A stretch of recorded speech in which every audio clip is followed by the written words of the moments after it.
Aujourd'hui, nous sommes pour les étudiants du Campus Montréal au Musée des Beaux-Arts de Montréal et pour les étudiants du Campus Mauricie dans les installations de Culture Trois-Rivières pour l'atelier Arts et Humanités du cursus Identité professionnelle du médecin. Les étudiants viennent au musée pour pratiquer différentes habiletés, l'observation, la communication, l'écoute active, le travail d'équipe. Pourquoi travailler ces habiletés au musée et avec des œuvres d'art?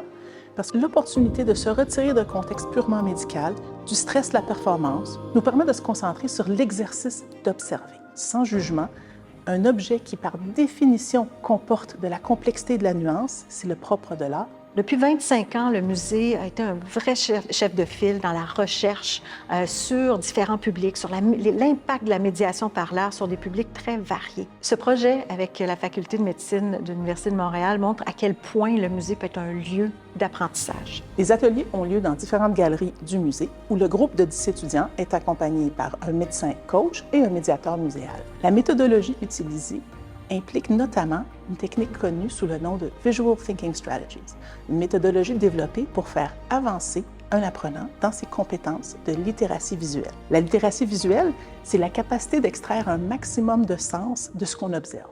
Donc, ça aiguise le sens de l'observation, mais simultanément, ça nous sensibilise au biais cognitif, à la possibilité de perspectives multiples et ça nous ouvre à une interprétation contextualisée.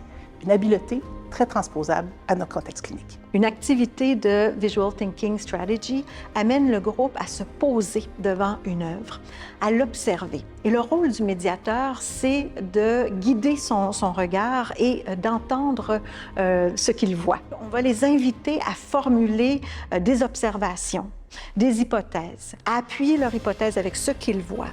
Et le rôle du médiateur, c'est de bien mettre en lumière, ou en tout cas de bien valoriser ce qui est dit. Par exemple, dans une œuvre où sont représentés 3 individus, les étudiants pourraient relever des impressions quant à leurs relations, sont-ils des membres de la même famille, sur leurs émotions, sont-ils en détresse, sur leur situation, sont-ils en besoin d'aide. Le contexte que d'observer une œuvre d'art plutôt que par exemple une radiographie permet d'expérimenter comment on se sent lorsque notre perception change ou évolue en fonction des constats de l'autre.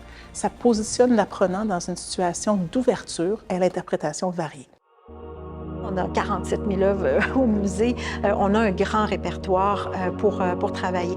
Dans ce projet spécifique, la sélection des œuvres, en fait, on est allé d'abord avec des œuvres qui sont peut-être plus figuratives, qui représentent des scènes où il y a des individus, pour avoir cette première accroche, relation avec des éléments qui sont connus. Et au fur et à mesure qu'on a avancé dans le projet, on a pu aller vers des œuvres qui peuvent se détacher de la réalité ou qui arrivent avec des propositions qui sont peut-être plus abstraites, qui nous amènent à rencontrer un peu plus d'ambiguïté, en fait, dans ce qu'on regarde, où la réponse peut laisser libre cours à différentes interprétations.